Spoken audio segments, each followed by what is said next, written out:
அஸ்ஸலாமு அலைக்கும் வரஹமத்துல்லாஹி வபரகாத்துஹு. அல்ஹம்துலில்லாஹி ரப்பில் ஆலமீன் வஸ்ஸலாத்து வஸ்ஸலாம் அலா அஸ்ரஃபில் அம்பியாயி முர்சலீன் நபியனா முஹம்மத் வ ஆலிஹி வசாபிஹி அஜ்மஈன் அன்மாபாத். கண்ணியத்துக்குரிய எல்லாம் வல்ல அல்லாஹு ஜல்லசானு தாலாவின் நல்லடியார்களே, அன்பிக்கினிய சகோதர சகோதரிகளே, பிரமத அன்பர்களே, நண்பர்களே, உங்கள் அனைவரின் மீதும் ஏக இறைவனுடைய சாந்தியும் சமாதானமும் என்றென்றும் நிலவ பிரார்த்திப்பதோடு நான் சங்கை அப்துல் அஜீஸ். அல்லாஹ்வுடைய அருளால் அனைவரும் மிக நலமாக இருப்பீர்கள் என்று நம்புகிறேன். அல்ஹம்துலில்லாஹ், எல்லா புகழும் அல்லாஹ்வுக்கே. இதுதான் இஸ்லாம் தொடர்பாகம் 16. இந்த 16வது பாகத்தில் இஸ்லாம் கூறும் தீய பண்புகளை பற்றி பார்க்க இருக்கிறோம். மனிதர்களில் அதிகமான பேர்களை அல்லாஹ் எப்படி படைச்சிருக்கானா, நற்பண்புகள் கொண்டவர்களாகவும் தீய பண்புகளை கொண்டவர்களாகவும், அதாவது நல்ல காரியங்களையும் தீய காரியங்களையும் கலந்து செய்யக்கூடியவர்களாக, அந்த நல்லதிற்கும் கெட்டதற்கும் ஆசைப்படக்கூடியவர்களாக, மனம் அலைப்பாயக்கூடியவர்களாகத்தான் அல்லாஹ் மனிதர்களை படைத்திருக்கிறான். அப்படி படைக்கப்பட்ட அந்த மனிதனுக்கு எது சரி எது தவறு, இந்த அகில உலகத்தையும் படைத்து நமக்காக படைச்சிருக்கிறான். அவைகளை அனுபவிக்கத்தக்க விதமாக நமக்கு உடல் அமைப்பை தந்து இந்த உருவத்தை அழகான முறையில் அல்லாஹ் நமக்கு படைத்து அற்புதமான அதுக்கு ஒரு வாழ்நாளை நிர்ணயித்திருக்கிறான். இது முழுக்க முழுக்க சோதனைக்காக என்று அல்லாஹ் அறிவுறுத்துகிறான். அப்போ நம்மளை சிறுவனாக குழந்தையாக ஒன்றும் தெரியாதவர்களாக தாயுடைய வயிற்றிலிருந்து நம்மளை வெளியாக்கி அதன் மூலம் படிப்படிப்படியாக நாம் அறிவை கற்று அதன்படி செயல்படக்கூடியவர்களாக நம்மளை அமைச்சிருக்கிறான். அப்படிப்பட்ட அந்த மனிதர்களுக்கு நேர்வழி காட்டுவதற்காக அல்லாஹ் ரப்புல் ஆலமீன் நபிமார்களை அந்தந்த ஒவ்வொரு மொழி பேசக்கூடிய மக்களுக்கும் ஒவ்வொரு பிரதேசத்தில் வாழக்கூடிய அனைத்து மக்களுக்கும் அவர்களுக்கு நேர்வழியை தந்தான். அப்போ அந்த நேர்வழியை, அது ஹராம் எது ஹலால் எது, எதை செய்யணும் எதை செய்யக்கூடாது, எது நல்லது எது கெட்டது, எது நற்பண்புகள் எது தீய பண்புகள் என்பதையெல்லாம் விலக்கி திருமறை குரானும் அல்லாஹ்வுடைய தூதரும் நமக்கு சொல்லியிருக்கிறார்கள். அதனால் இந்த மறுமையில், இந்த உலக வாழ்க்கையில் நாம் வாழக்கூடிய இந்த வாழ்க்கையில் நற்பண்புகளை தேர்வு செய்து செயல்படுவதற்கும் தீய பண்புகளை விளங்கி கொண்டு அதிலிருந்து விடுபடுவதற்கும் நாம் முயற்சி செய்ய வேண்டும். அதற்கு தேவையான ஒரு காணொலியாகத்தான் இந்த காணொலியை நம்ம பதிவு செஞ்சுருக்கிறோம், குர்ஆன் ஹதீஸின் ஆதாரத்தின் அடிப்படையில். எனவே அன்புக்குரிய சகோதர சகோதரிகளே, இது தெளிவாக கேட்டு உணர்ந்து அதன்படி நம்முடைய வாழ்க்கையை அமைத்துக் கொள்வதற்கு முயற்சி செய்யுங்க. அல்லாஹ் அதுக்கு அருள் புரிவான். வாங்க காணொலிக்குள்ளே போகும். பாதுகாப்பு அல்லது பயம் பற்றிய செய்தி அவர்களுக்கு கிடைத்தால் அதை பரப்பி விடுகின்றார்கள். யார்? அல்லாஹ் ரப்புல் ஆலமீன் சொல்லி காட்டுகிறான் திருமறை குர்ஆனில். கெட்ட பண்பு எதுங்கிறதுல இதை முக்கியமாக முதல்ல சொல்லிக்கொள்கிறான். பாதுகாப்பு அல்லது பயம் பற்றிய செய்தி அவர்களுக்கு கிடைத்தால் அதை பரப்பி விடுகிறார்கள். இதை இந்த தூதரிடம் இருந்து, அதாவது முகமதிடம் தங்களின் அதிகாரம் உள்ளோரிடமும் கொண்டு சென்றிருந்தால் அதை ஆய்வு செய்து அறிந்து கொள்வார்கள். அது நல்லதா கெட்டதா என்னங்கிறத அவங்க தான் ஆய்வு செய்து அதை விலைக்கு உங்களுக்கு கட்டளையிடுவார்கள். கேட்டதை போய் பரப்பிடுறீங்களேன்னு சொல்லி அல்லாஹ் இதில் நமக்கு சொல்லி காட்டுறான். அது தீய பண்புகளுக்கு ஆதாரமாக அல்லாஹ் நம்ம சொல்லி காட்டுறான், இது கூடாதுன்னு. மேலும் அல்லாஹ்வின் அருளும் அவனது அன்பும் உங்களுக்கு இல்லாமல் இருந்திருந்தால் சிலரை தவிர மற்றவர்களை சைத்தானை பின்பற்றி இருப்பார்கள். அப்படி செஞ்சாங்க இல்லையா, அப்படிப்பட்டவங்க அல்லாஹ் அவர்கள் மேலே அன்பும் அருளும் புரிஞ்சிருந்தான், அதனால் காப்பாற்றிட்டான். இல்லைன்னு சொன்னால் அவர்கள் சைத்தானை பின்பற்றி இருப்பார்கள், வழிகெட்டிருப்பார்னு அல்லாஹ் 4வது அத்தியாயம் 83வது வசனத்தில் சொல்லி காட்டான். அப்போ கேட்டதையெல்லாம் கூறுபவன் பொய்யன் என்பதற்கு போதுமான ஆதாரமாக நபி ஸல்லல்லாஹு அலைஹி வஸல்லம் அவர்கள் இந்த வசனத்தை குறிப்பிட்டு நமக்கு சொல்கிறாங்க. இது முஸ்லீமில் 6வது ஹதீஸாக இடம்பெற்றது. அடுத்து, கெட்ட எண்ணம் கொள்வது பாவமாகும். நம்பிக்கை கொண்டோரே, உங்களில் அதிகமானதை விட்டு விலகி கொள்ளுங்கள். சில ஊகங்கள் பாவமாகும், துருவி துருவி ஆராயாதீர்கள் என்றும் அல்லாஹ் ரப்புல் ஆலமீன் 49வது அத்தியாயம் 12வது வசனத்தில் தீய பண்புகளுக்கு அடையாளமாக நமக்கு சொல்லித்தருகிறான். அவர்களில் அதிகமானோர் ஊகத்தை தவிர பின்பற்றுவதில்லை. எந்த ஒரு உண்மையோ சத்தியமோ ஆதாரத்தின் அடிப்படையில் அவங்க பின்பற்றதில்லை, அதிகமானோர் ஊகத்தை தான் பின்பற்றுறாங்க அப்படின்னு சொல்லிவிட்டு, ஊகம் ஒருபோதும் உண்மையை தேவையற்றதாக ஆக்காது, அவர்கள் செய்வதை அல்லாஹ் நன்கு அறிந்தவன். 10:33 36 10வது அத்தியாயம் 36வது வசனத்தில் அல்லாஹ் சொல்லி காட்டுகிறான். அவர்களுக்கு இது பற்றி எந்த அறிவும் இல்லை, ஊகத்தை தவிர வேறு எதையும் அவர்கள் பின்பற்றுவதில்லை, ஊகம் உண்மைக்கு எதிராக ஒரு பயனும் தராது என்று அல்லாஹ் ரப்பல் ஆலமீன் 53:28 யூகம் சம்பந்தமான விஷயத்தை என்ன இவ்வளவு வசனங்களில் அல்லாஹ்வும் அல்லாஹ்வுடைய தூதரும் நமக்கு தெளிவுபடுத்துகிறாங்க.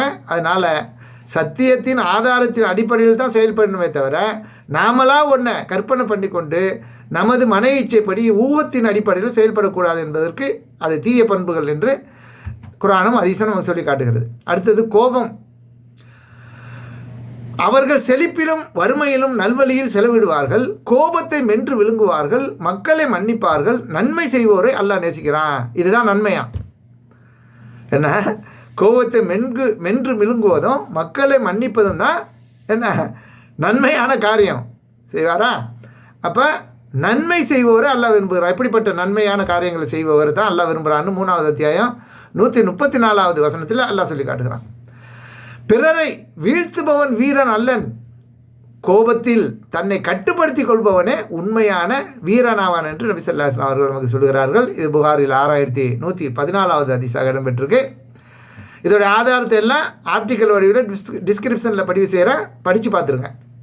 ஒரு மனிதர் நபி ஸல்லல்லாஹு அலைஹி வஸல்லம் அவர்களிடம் வந்து எனக்கு அறிவுரை கூறுங்கள் என்றார். அவருக்கு நபி ஸல்லல்லாஹு அலைஹி வஸல்லம் அவர்கள் கோபப்படாதே என்று கூறினார்கள். திரும்ப அவர் பல தடவை எனக்கு அறிவுரை சொல்லுங்கன்னு கேட்டுட்டு இருக்கும்போது எனக்கு அறிவுரை கூறுங்கள் என்று கேட்டபோதும் கோபப்படாதே என்றே அல்லாஹ்வின் தூதர் ஸல்லல்லாஹு அலைஹி வஸல்லம் அவர்கள் கூறினார்கள். இது புகாரில் 6116வது ஹதீஸாக இடம்பெற்றது. அடுத்ததாக அல்லாஹ்விடம் கோபம் கொள்வது. இது எப்படி இருக்கு? வேறு யார்கிட்ட நம்ம கோபம் கொள்றதோ அது ஒரு பக்கம் இருக்கட்டும், அல்லாஹ்விடம் கோபம் கொள்வது எப்படி? அதுவும் ஒரு நபி.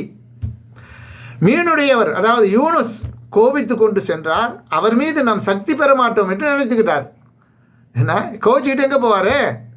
இந்த பூமி முழுவதும் அல்லாஹ்வுடையது தானே, அவனுடைய கண்காணிப்பில் தானே அனைத்தும் இருக்குது, அவனிடம் குறைச்சிக்கிட்டு எங்கே போகிறது என்று அல்லாஹ் கேட்குறான். அதுக்காக என்ன பண்ணிட்டாரு என்று உன்னை தவிர வணக்கத்துக்குரியவன் வேறு யாரும் இல்லை, நீ தூயவன், நான் அநீதி இழைத்தோரில் ஒருவனாகி விட்டேன், எனக்கு நானே அநீதி இழைத்து கொண்டேன் என்று இருள்களிலிருந்து அவர் அழைத்தார். என்ன யூனுஸ் அலைஹிஸ்ஸலாம் அவரது பிரார்த்தனையை ஏற்றுக்கொண்டோம், கவலையிலிருந்து அவரை காப்பாற்றினோம், இவ்வாறு நம்பிக்கை கொண்டோரை காப்பாற்றுவோம். இது அல் குர்ஆனில் 21வது அத்தியாயம் 87, 88 ஆகிய வசனங்கள் இடம்பெற்றிருக்கு. இது யூனுஸ் அலைஹிஸ்ஸலாம் அவர்கள் அந்த மக்களுக்கு பிரச்சாரம் செய்கிறார். 1 லட்சத்துக்கும் அதிகமான மக்கள், பெருந்தொகையை கொண்ட மக்களுக்கு யூனுஸ் அலைஹிஸ்ஸலாம் பிரச்சாரம் செய்கிறாங்க. அந்த மக்கள் புறக்கணிக்கிறாங்க. அதனால் அல்லாஹ்விட்ட கையேந்துறாங்க. அல்லாஹ்வும் என்ன பண்ணுறான், நீயும் உன்னுடைய மார்க்கத்தை ஏற்றுக்கொண்டவர்கள் ஆகிடுங்க, நாங்கள் அவர் அழிச்சிரோம் அப்படின்னு வாக்குறுதி கொடுத்தவன். என்ன இவர்கள் போன உடனே அல்லாஹ்வுடைய அழிவுடைய அறிகுறிகள் தெரிய அந்த மக்கள் எல்லாம் அல்லாஹ்விடம் பாவ மன்னிப்பு கேட்டு மீண்டு விட்டார்கள். அதனால் அல்லாஹ் அவர்களை அழிக்கலை. இவர் மீண்டும் வந்து திருப்பி பார்க்குறாங்க. யூனுஸ் அலைஹிஸ்ஸலாம் செல்வ செழிப்பாக கோலோகலமாக அந்த மக்கள் வாழ்ந்து கொண்டிருக்கார்கள். உடனே அல்லாஹ் நம்மகிட்ட இப்படி சொல்லி இப்படி அழிக்காமல் விட்டானேன்னு கோபத்தில் என்ன மூஞ்சை திருப்பிக்கிட்டு போகிறாங்க. அவங்க போகும்போது அது கடலில் பிரயாணம் செய்யும்போது அது ஒரு மீன் மிழுங்குற மாதிரி ஆக்கி பல வருடங்கள் அவர் மீன் வயிற்றில் அல்லாஹ் குடி வச்சுட்டான், சிறை வச்சுட்டான். அதுக்கப்புறம் அவர் மன்னிப்பு கேட்ட விஷயந்தான் இது. சரியா? அதனால் கோபத்தின் அடிப்படையில் என்ன பண்ணிடக்கூடாது, இது பண்ணிடக்கூடாது, அதிக கவனத்தை இழந்துடக்கூடாது. அடுத்து பொய் சத்தியம் செய்வது சம்பந்தமாக தீய பண்புகளாக அல்லாஹ் சொல்லி காட்டுகிறான்.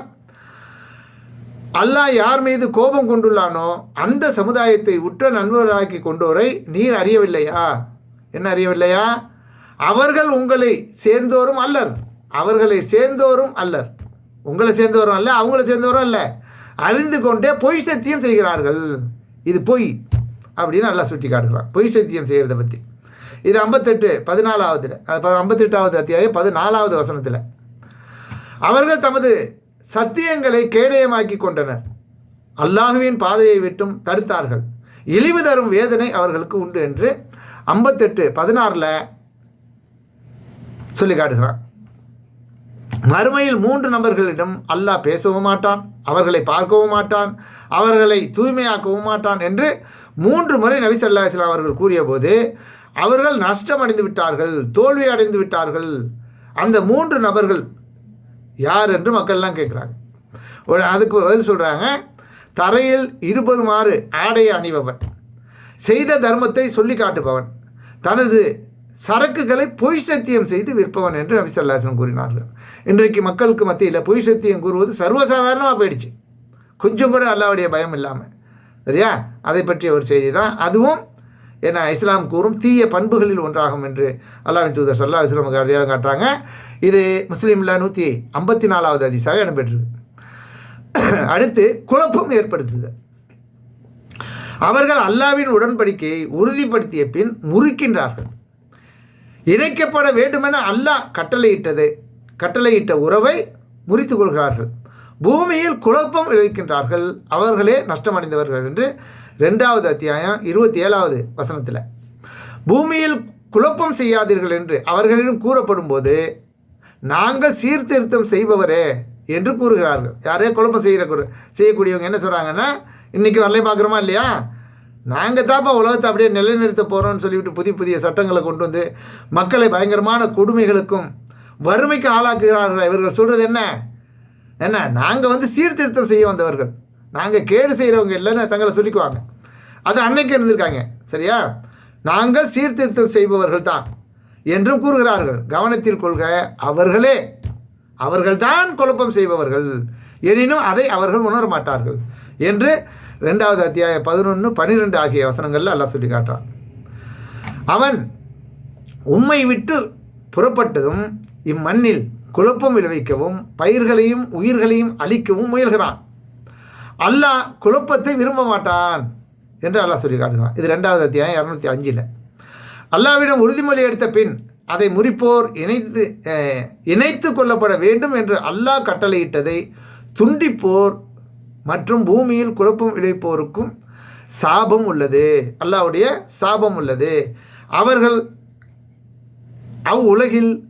அவர்களுக்கு அந்த உலகத்தில் மர்மை உலகத்தில் கேடு உள்ளது என்று 13வது அத்தியாயம் 25வது வசனத்தில் சொல்லி காட்டுகிறான். பூமியில் ஆணவத்தையும் குழப்பத்தையும் விரும்பாதவர்களுக்காக அந்த மறுமை வாழ்வை ஏற்படுத்தியுள்ளோம். நல்ல முடிவு இறைவனை அஞ்சுவர்களுக்குத்தான் என்று 28வது அத்தியாயம் 83வது வசனத்தில் சொல்லி காட்டுகிறான்.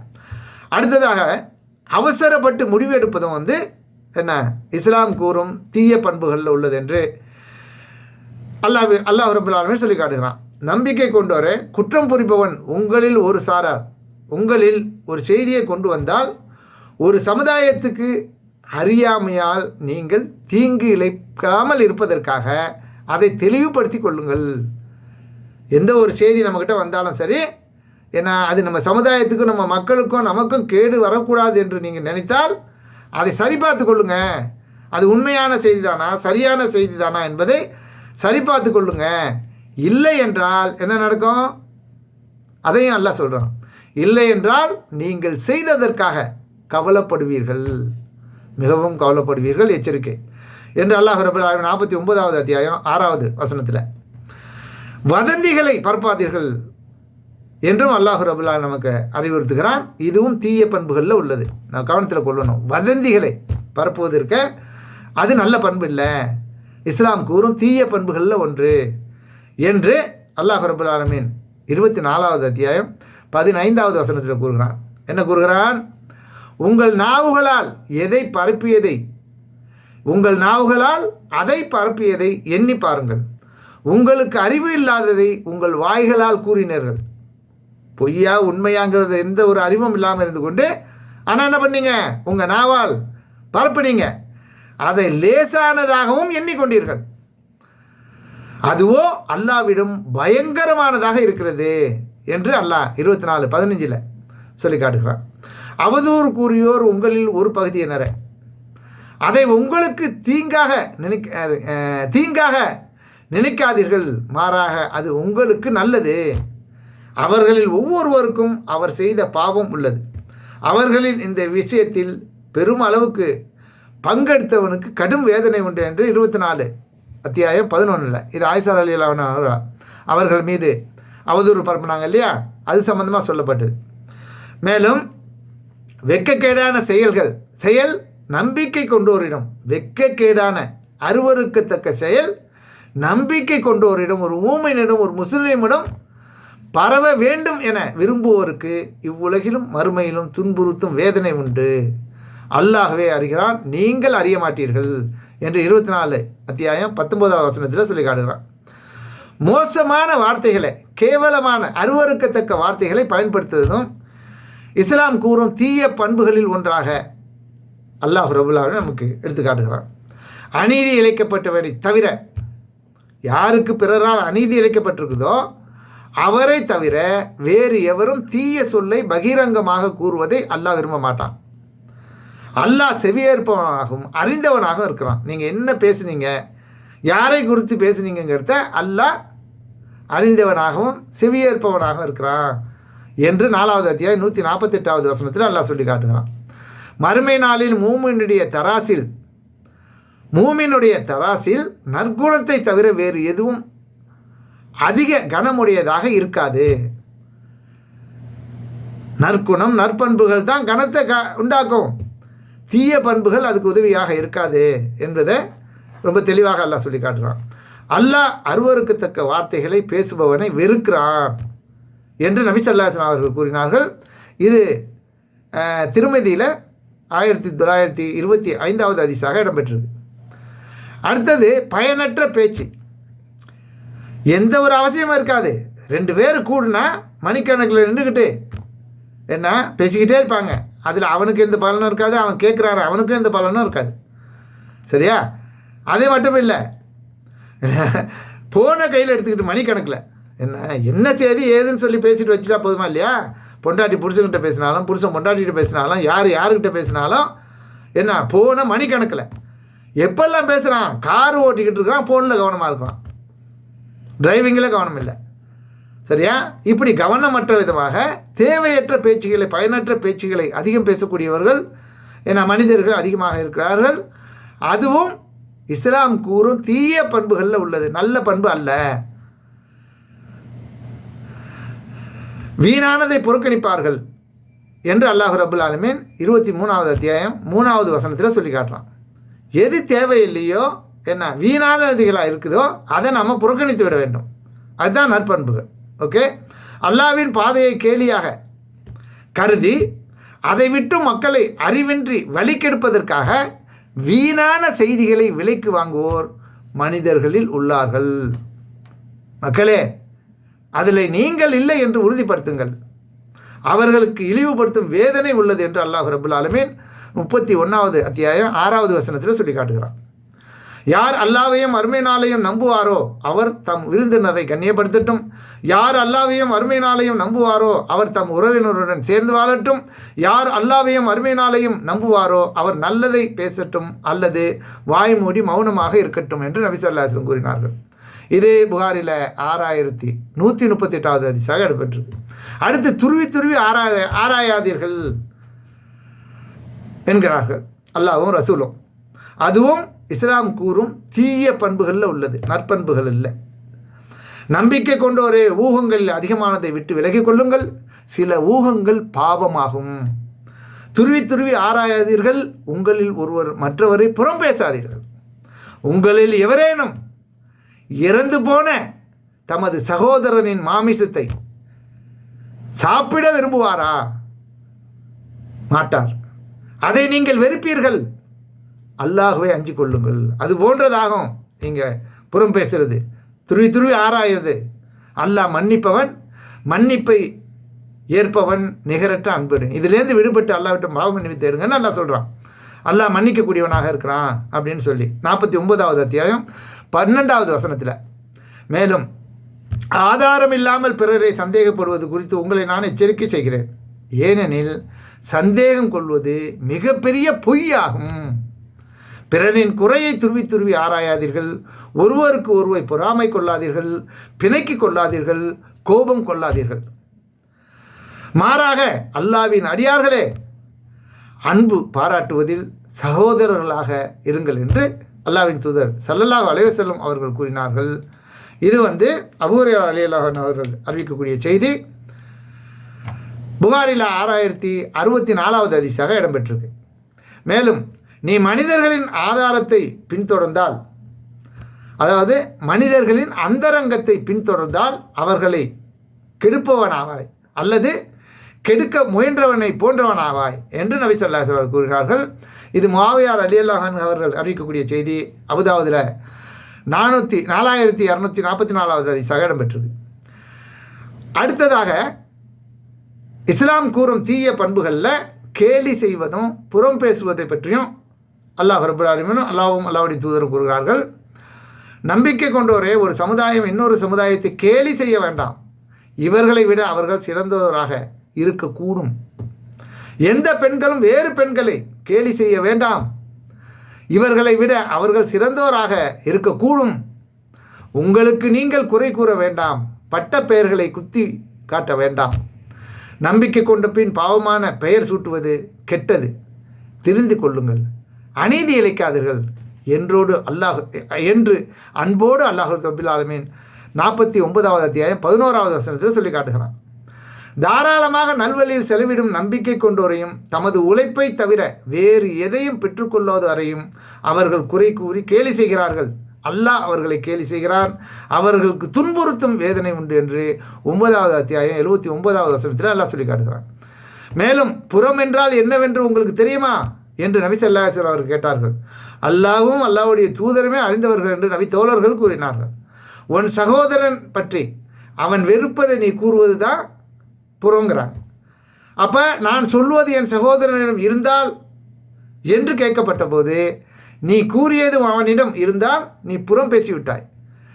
நீ கூறியது அவனிடம் இல்லை என்றால் நீ அவனை பற்றி அவதூறு கூறிவிட்டாய் என்று அர்த்தம் என்று நபி ஸல்லல்லாஹு அலைஹி வஸல்லம் கூறினார்கள்.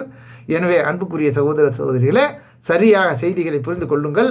இது அல்லாஹ்வுடைய தூதருடைய வாக்கு. முஸ்லீமில் 4690வது ஹதீஸாக இடம்பெற்றிருக்கு. மேலும் பெருமை அடிப்பது சம்பந்தமாக, பெருமை அடிப்பதும் என்ன, இஸ்லாம் கூறும் தீய காரியங்களில் உள்ள ஒரு செயல் என்றதை அல்லாஹ்வுடைய தூதர் சொல்கிறாங்க. வானங்களிலும் பூமியிலும் பெருமை அவனுக்கே உரியது. யாருக்கு உரியது? வானம் பூமி அனைத்தையும் பரிபாலித்து கொண்டிருக்கிற பெருமைக்குரியவன் யார்? அல்லாஹ்வுக்கு உரியது தானே. அவன் மிகைத்தவன் ஞானம் மிக்கவன் என்று 45வது அத்தியாயம் 37வது வசனத்தில் சொல்லி காட்டுகிறான். மேலும் ஆதமுக்கு பணியுங்கள் என்று நாம் வானவர்களுக்கு கூறிய போது இப்லீஸை தவிர அனைவரும் பணிந்தார்கள். அவனோ மறுத்து பெருமை அடித்தான், நம்மை மறுப்பவனாக ஆகிவிட்டான் என்று 2வது அத்தியாயம் 34வது வசனத்தில் அல்லாஹ் சொல்லி காட்டுகிறான். அவர்கள் மறைப்பதையும் வெளிப்படுத்துவதையும் அல்லாஹ் அறிவான் என்பதில் சந்தேகமில்லை. அவன் பெருமை அடிப்போரை விரும்பவே மாட்டான். 16வது அத்தியாயம் 23வது வசனத்தில் நம்பிக்கை கொண்டு நல்லறங்கள் செய்வோரின் கூலிகள் அவர்களுக்கு இறைவன் முழுமையாக வழங்குவான். தனது அருளை அதிகமாக அளிப்பான். அடிமைத்தனத்திலிருந்து விலகி பெருமை அடிப்போரை துன்புறுத்தும் வகையில் தண்டிப்பான். அல்லாஹ்வன்றி தங்களுக்கு உதவுவனையோ வெறுப்பவனையோ அவர்கள் காண மாட்டார்கள் என்று 4:173 அல்லாஹ் சொல்லி காட்டுகிறான். மேலும் அல்லாஹ்வை அஞ்சிக்கொள் என்று அவனிடம் கூறப்பட்டால் அவனது ஆணவம் அவனை பாவத்தில் ஆழ்த்துகிறது. அவனுக்கு நரகமே போதுமானது, அது மிக கெட்ட தங்குமிடம் என்று 2வது அத்தியாயம் 206வது வசனத்தில் அல்லாஹ் சொல்லி காட்டுகிறான். பூமியில் ஆணவத்தையும் குழப்பத்தையும் விரும்பாதவர்களுக்காக அந்த மறுமை வாழ்வை ஏற்படுத்தியுள்ளோம். நல்ல முடிவு இறைவனை அஞ்சுவோருக்கே என்று அல்லாஹ் ரப்பல் ஆலமீன் 28வது அத்தியாயம் 83வது வசனத்தில் அல்லாஹ் சொல்லி காட்டுகிறார். கண்ணியம் எனது மேலாடை, பெருமை எனது கீழாடை. இதில் யார் என்னிடம் சண்டையிடுவாரோ அவரை நான் வேதனை செய்வேன் என்று அல்லாஹ் கூறுவதாக நபி ஸல்லல்லாஹு அலைஹி வஸல்லம் கூறினார்கள். இது முஸ்லீமில் 4752வது ஹதீஸாக இடம்பெற்றிருக்கு. மேலும் பொய்யுரைப்போருக்கு துன்புறுத்தும் வேதனை உண்டு என்று அல்லாஹ் ரப்பல் ஆலமீன் திருமறை குர்ஆனில் அவர்களின் உள்ளங்களில் நோய் இருக்கிறது, அல்லாஹ்வும் அவர்களுக்கு நோயை அதிகப்படுத்தி விட்டான், பொய் சொல்வோராக இருந்ததால் அவர்களுக்கு துன்புறுத்தும் வேதனையும் உண்டு என்று 2வது அத்தியாயம் 10வது வசனத்தில் அல்லாஹ் சொல்லி காட்டுகிறான். அல்லாஹ்விடம் அவர்கள் செய்த வாக்குறுதியை மீறியதாலும் அவர்கள் பொய்யுரைத்து கொண்டிருந்ததாலும் அவனை அவர்கள் சந்திக்கும் நாள் வரை அவர்களின் உள்ளங்களில் நயவஞ்சகத்தை அவன் ஏற்பாடு செய்தான் என்று 9வது அத்தியாயம் 73வது வசனத்தில். உண்மை நற்செயலின் பக்கம் வழிகாட்டுகிறது, நற்செயல்கள் சொர்க்கத்தின் பக்கம் வழிகாட்டுகிறது. மனிதன் உண்மை பேசுகிறான், கடைசியில் அல்லாஹ்விடம் உண்மையாளனாகி விடுகிறான். பொய் தீயவைகளின் பக்கம் வழிகாட்டுகிறது, தீய செயல்கள் நரகத்தின் பக்கம் வழிகாட்டுகிறது. மனிதன் பொய் பேசுகிறான், இறுதியில் அல்லாஹ்விடம் பொய்யனாகி விடுகிறான் என நபி ஸல்லல்லாஹு அலைஹி வஸல்லம் அவர்கள் கூறினார்கள். இது புகாரில் 6094வது ஹதீஸாக இடம்பெற்றிருக்கு. அடுத்து நயவஞ்சகனின் அடையாளம் 3. 1 பேசினா பொய் பேசுவான், 2 வாக்களித்தால் மாறு செய்வான், 3 நம்பினால் மோசடி செய்வான். அவன் நோன்பு நோற்றாலும் தொழுதாலும் தன்மை ஒரு முஸ்லீம் தொழுதாலும் தன்மை ஒரு முஸ்லீம் என்று எண்ணிக்கொண்டாலும் சரியே என்று நபி ஸல்லல்லாஹு அலைஹி வஸல்லம் சொல்கிறார். எவ்வளவு நல்லறங்களை செஞ்சு நான் முஸ்லீம் தான் என்று எண்ணிக்கொண்டாலும் சரி, இந்த 3ம் அவங்ககிட்ட இருந்தால் அது நயவஞ்சக குணம், முனாஃபிக்கு குணம் என்று அல்லாஹ்வின் தூதர் நமக்கு சொல்லி காட்டுகிறார்கள். இதுவும் இஸ்லாம் கூறும் தீய பண்புகளில் ஒன்றாகும் என்பதை கவனத்தில் வைத்துக்கொள்ள வேண்டும்.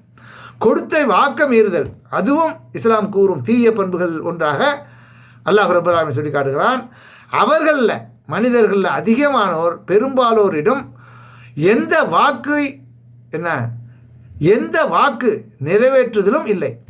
வாக்கு நிறைவேற்றுதலுங்கிறதே அவங்கள்ட்ட கிடையாது. எந்த வாக்கையும் நிறைவேற்ற மாட்டாங்க. அவர்களில் அதிகமானோரை குற்றம் புரிவோராகவே காண்கிறோம் என்று 7வது அத்தியாயம் 102வது வசனத்தை சொல்லி காட்டுகிறான். அப்போ இதெல்லாம் யாரை பற்றியோ பேசிக்கிட்டு இருக்கு அப்படின்னு சொல்லி பக்கங்களை புரட்டிட்டு மூடி வச்சிடக்கூடாது. என்ன, இது எல்லாம் நம்மளை பற்றி தான் பேசப்படுகிறது. படிக்கக்கூடிய ஒவ்வொருத்தரும் என்ன நினைக்கணும், நம்மளை பற்றி தான் பேசப்படுது. அல்லாஹ் நம்மகிட்ட தான் பேசுகிறான். அந்த குறைபாடுகள் நம்மகிட்ட இருந்தால் அதிலிருந்து நம்மளை மாற்றிக்கொள்ளணும், திருத்திக் கொள்ளணுங்கிற முடிவுக்கு வரணும். ஓகே, அன்புக்குரிய சகோதர சகோதரிகளே, மேலும் முகமதே அவர்களிடம் நீர் உடன்படிக்கை செய்தீர். ஒவ்வொரு தடவையும் அவர்கள் தமது உடன்படிக்கையை முறிக்கின்றார்கள், அவர்கள் அஞ்சுவதில்லை. 8வது அத்தியாயம் 56வது வசனம். நீங்கள் ஒப்பந்தம் செய்தால் அல்லாஹ்வின் ஒப்பந்தத்தை நிறைவேற்றுங்கள். உங்கள் மீது அல்லாஹ்வை பொறுப்பாளர்களாக்கி சத்தியங்களை உறுதிப்படுத்திய பின் அதை முறித்து விடாதீர்கள். நீங்கள் செய்பவற்றை அல்லாஹ் அறிகிறான். உறுதியாக நூல் நூற்றாங்க இல்லையா, அதை பற்றி சொல்கிற. உறுதியாக நூல் நூற்று பின்னர் நூற்றதை துண்டு துண்டாக ஆக்கியவனை போல் ஆகிவிடாதீர்கள் என்று அல்லாஹ் எச்சரிக்கிறான்.